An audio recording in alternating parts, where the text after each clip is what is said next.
Hello everyone, welcome back to another session of construction management.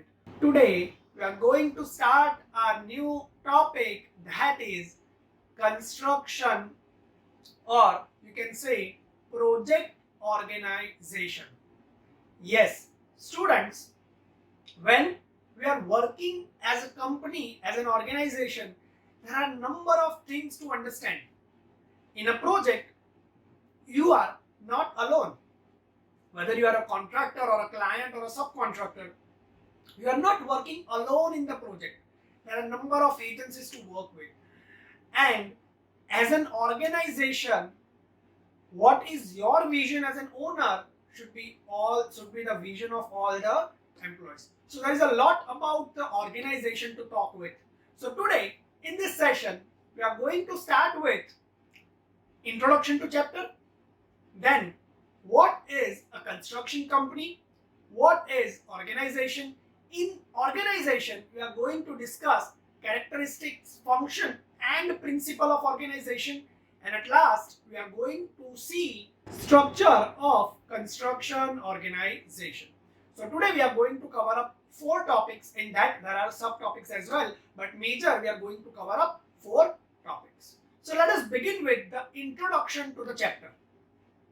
So students, in India, in construction industry, nearly 200 firms are working in corporate sector and nearly 12,000 Class A contractors are registered with different construction bodies of the government.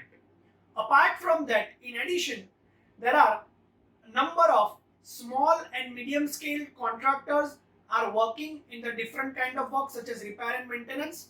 Also, they are working as a subcontractor under to the main contractor. So, if we talk about Indian construction industry, it is very huge and large. Besides, large construction companies employs the workers which are engaged in the actual construction work. Apart from that, they employ self-employed individuals who works such as painting, whitewashing, plumbing, electric fixing. So they are involving that kind of people also in our job sector. So the corporate companies or the large companies have very well structured organization, but the small companies are still run or still operated in very unorganized manner. The construction company was accorded industrial concern status under the Industrial Development Bank of India Act or Amendment very recently. So, students, the point being is here that construction industry is operated in very irregular or unstructured manner, and you believe or not, this reason leads to time overrun and cost overrun in our routine project. So no matter how big or small is the company, as a business owner, there should be a proper organization in the company, especially in the construction. So now let us see how we can define a construction company. Let us see that. So a construction company can be defined as a group of people sharing specialized knowledge of estimate, bid, purchase, design and obtain resources to complete a project. Thus, the construction company, whether it is single person organization or having several employees or several people, is primarily devoted to give services with the aim of to making the profit. See, ultimate aim of a construction company, even if it involves a one person, if you are working as an alone or with the group, your ultimate task is to provide service of construction something, and in return you will earn something. That is the primary goal. So the general functions of a construction company is general administration, managing contracts and personnel, designing, estimation, purchasing, engineering, accounting, management of the field, etc. So the organization of a construction company is a conceptual framework for resources which carry out the above mentioned functions. See, first we have learned about what is construction company. Now we are talking about organization. So what is organization? So organization is a conceptual framework for resources or of resources which performs specific tasks. What are the specific tasks? This general management, estimating, designing, purchasing, management of contracts and personnel, etc. Alright, so I hope we are clear now that what is construction company, what is organization, why we are learning this topic in our construction management lecture series. So the broad aim of the organization can be divided into two types. First, to divide the responsibility according to the technical knowledge, and second, to divide the responsibility by executive ability.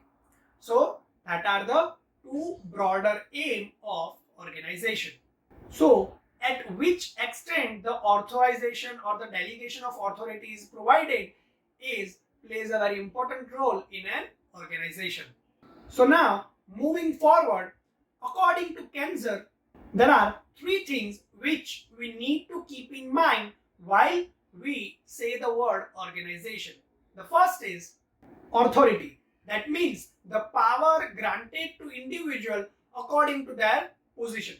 Second is responsibility. So it is the obligation incurred by the individual. It is the obligation incurred by the individuals in the organization to perform their assignments or the task. And the last is accountability. So it is the state of being answerable for something, for the specific assignment or the task or for the satisfactory completion of that task. So there is authorization, there is responsibility, there is accountability according to the Kenzer.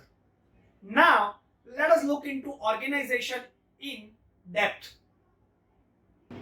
So let us begin with the definition of organization. So organization can be defined as the arrangement of the persons in any business so that they act as one body and work together towards a common goal.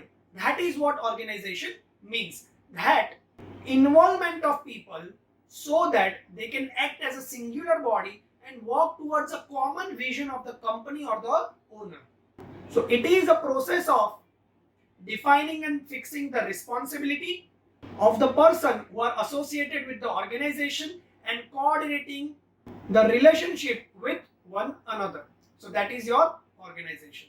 Talking more about in the organization or talking more about the organization, it is a human association for the achieving the common objective which may be social, political and economic.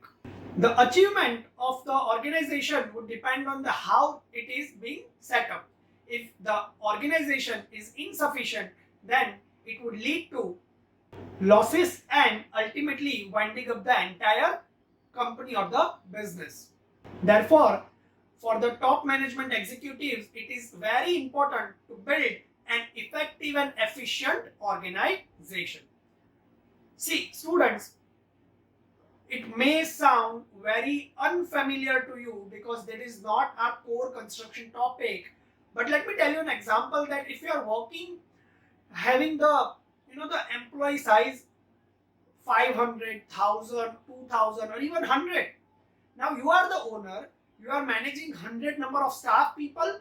Below them there are number of projects, below them there are number of workers.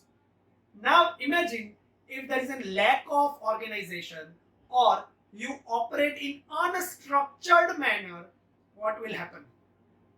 So it is very important to have an organization. It may not click you in correct manner right now, but on the for the period of time you will realize that it is very important.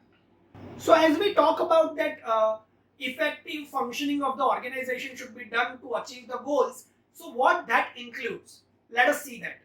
So effective functioning of the organization is possible when there are competent and right type of people are selected and placed at the right place.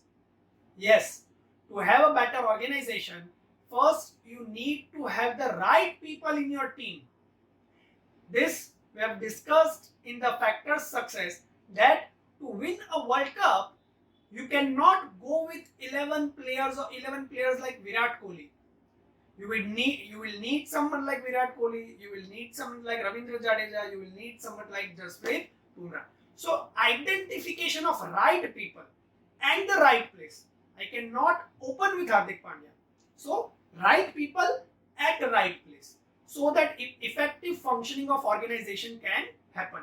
This is cricketing is just an example. Do not write cricketing example in the examination.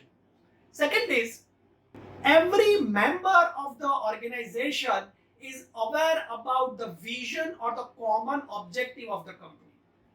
Also, every member of the organization is aware about its duties and responsibilities, and they are delegated the authorities, they are having the authorities for their up to their criteria to achieving their completing their responsibilities.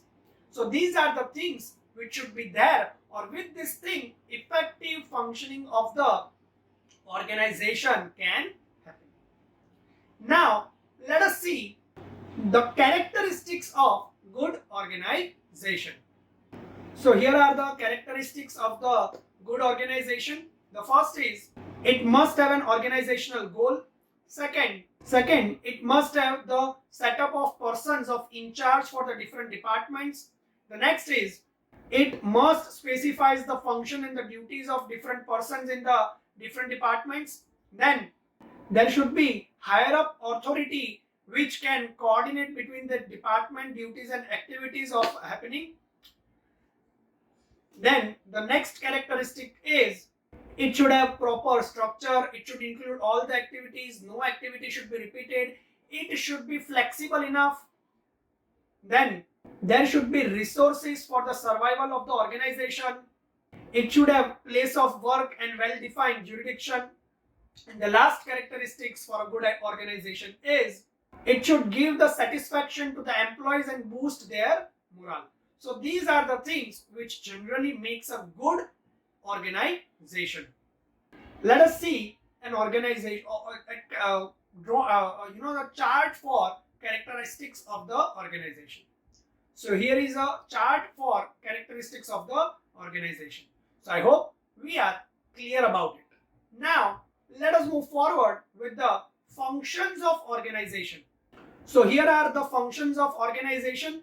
There are different functions such as to prepare the structure of organization, to have the good relation with the government, then long-term planning, to prepare the wage policy, to prepare to have the coordination between different agencies and different departments, then to monitor the various activities happening in the organization and to monitoring and controlling them. So these are the different functions of the organization.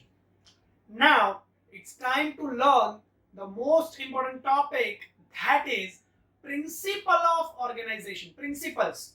There are 12 principles. Let us see that. So here are the principles of organization. We'll see one by one into detail. The first is unity of command. So under this principle, an employee should be aware about that to whom he is answerable, or who are the persons who is answerable to him, and the principle under which one person has to report to only one person, that is known as unity of command. See students, in an organization, this you need to take care of, that one person should have only one boss.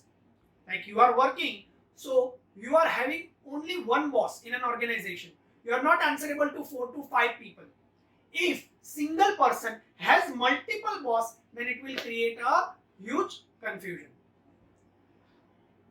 So that is your unity of command. Second is span of management. So the span of management is the small amount of workers to which a manager has to manage or supervise. Like under my observation, there are how many people, workers, or how many junior engineers are there. That is span of management. That as a manager, what amount of people, how many people I can manage, and that depends on capacity of supervisor, uh, place of work, nature of work, definite and clear responsibilities. So there is the ratio for which supervisor to subordinate ratio. If we are talking about top management or higher level, the supervisor to subordinate is 1:4 or 1:5. And if we are talking about lower level of management, then it should be 1:15 to 1:20. So when you are working in a large organization, one junior engineer can take care of 20 to 30 laborers. And when you are at senior level, you can take care of 4 to 5 junior engineers at a time. So that is your span of management. The third principle of organization is delegation of authority. So with the allocation of the duties and responsibilities to the function for different, to achieve the different objectives and to achieve the different goals, there should be authority is given to the person. See, whenever a task is assigned to someone, you need to provide the authority to that person to achieve this specific task. Because when the person is doing that task, he need to take certain decisions. For an example, if I have the responsibility of constructing a column, then I should be the authority of deciding the materials, purchasing the materials, or to using the equipment for the such as concrete mixture or vibrator. So if I'm assigned the task but I not have the authority, then what will I do? I have to ask my superior every time for just a column. So that cause the delay of work. Alright, so delegation of authority should be there. The next function is unity of job assignment. So it says that functions of similar job in the different departments should be closely related within the organizational structure. See, students, when as in head, you are assigning tasks to the employees, following things should be kept in mind. Assignment for the individual should be few and similar. For an example, if I have assigned the task of RCC activity, then I should be only engaged in RCC activity. If as an individual I am assigned RCC plus finishing, then it may happen that I will not focus in any of one. So similar nature work. Second is assignment of the same nature in different departments should be the same so as the workers can be interchanged. If a function, for an example, purchasing. So if there is a purchasing executive at office level and there is a purchasing executive at site level, so their assignment should be similar so that it may happen that whenever a site person is absent, then office person of purchasing executive can manage the situation at the site or can be replaced with the site purchase executive. So that is the second point. The next is an individual should be assigned one task at a time. Alright. The next function, that is division of work. So the work should be divided into small parts and assigned to a single person, and similar task to be assigned to the same person. The next function of the next principle, pardon me, we are talking about principle. So the next principle is separation of work. So now the job of inspection is to be assigned to the person who are not associated with that work. And in an organization, there should be a structure or there should be a facility or a platform where you can identify the mistake and to suggest the remedial measures. See, students, if you are a junior engineer of RCC and I am the junior engineer of RCC, then I could not supervise your work. The supervisor would be someone who has nothing to do with your work so that he can judge your work unbiasedly. And there should be a facility in organization that identification of mistake is there and there are remedial measures for that. So that is your separation of work. The next principle is Job definition. So the work among the workers should be very carefully assigned to them based on their skills, experience and ability to do the work. And for that, they should prepare the information like name of job, code number of the job shift timing, grade of job responsibilities, etc. So that is job definition. The next principle is contact. The organization should allow the complete coordination between different branches. See, billing team should be coordinated with the purchase, or purchase should be execution, or execution to direct quantity or billing, or every department should be communicated with the accounts. So there should be contact of each and every branch to one another.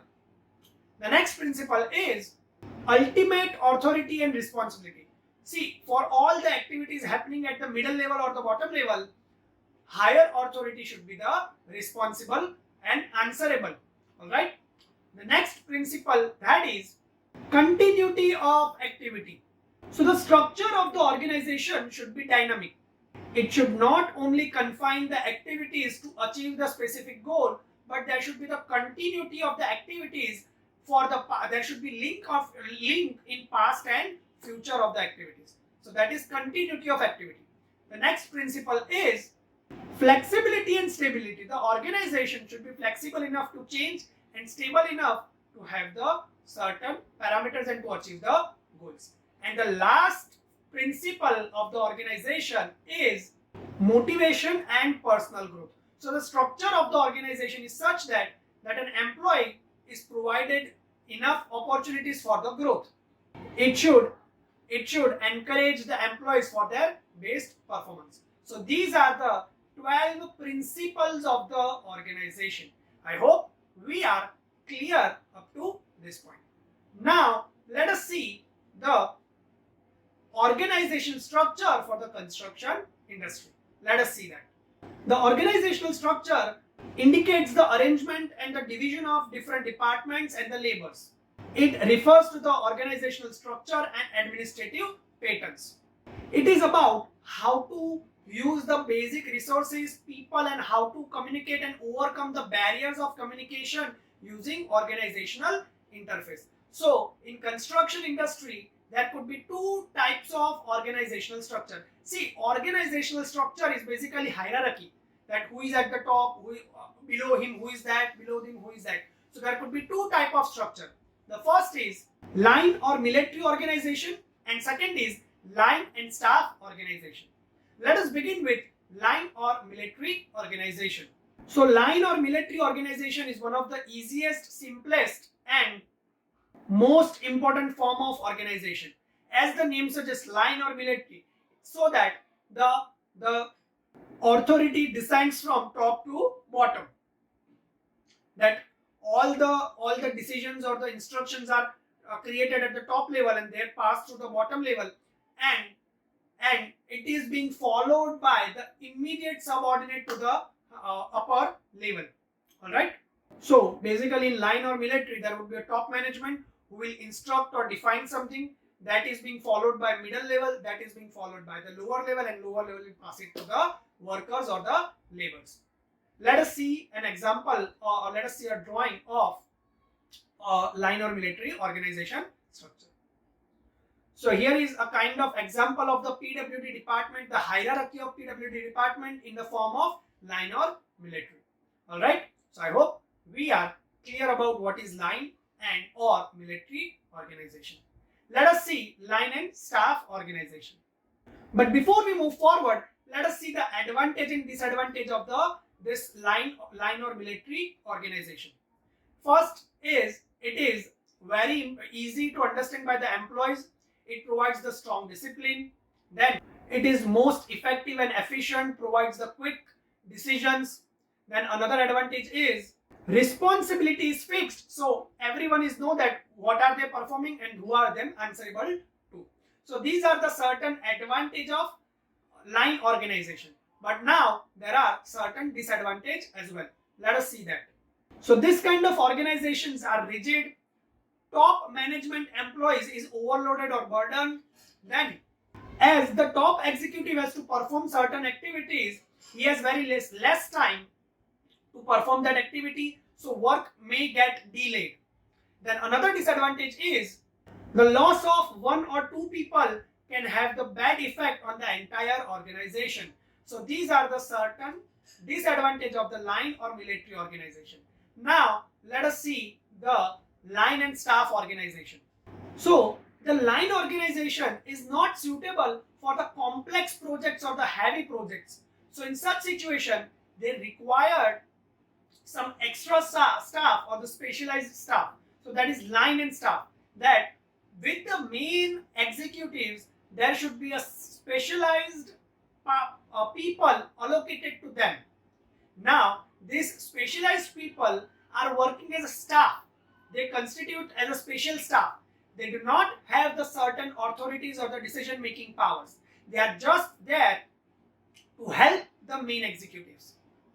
Their role is mainly advisory, and they do not directly involved with the certain parts of the project. So that is line and staff. That with the line manager, there will be a staff executive allocated to him. Let us see an example or the hierarchy of line and staff. So here is the example of the hierarchy of line and staff organization. So I hope we are clear about what is line and what is line and staff. Let us see the advantage of line and staff. So here are the advantages, that is advice is available from the specialized people, project can be completed in better quality, then there are more employment or the job opportunities. Then another advantage is it gives the increased economy and efficiency even though that extra expenses occur to appoint the staff. The next advantage is the discipline problems are solved with the line managers. So these are the advantages. Now let us see the disadvantages. The major disadvantage is that the staff person do not has the authority or lack of authority to take the decision. Second disadvantage is the overhead cost will be increased due to the salaries of the staff people. Then the slackness of any section will affect the entire system. Then another disadvantage is there is a possibility of conflict between the line and staff person, because the staff person is expertise and do not have authority, and line person has the authority and he may not agree with the staff person. So these are the disadvantages of line organization. So I hope we are clear up to this point. So this is it. That was all about in today's session. In case of any query or doubt, you can always contact me on my mail or my number. Thank you.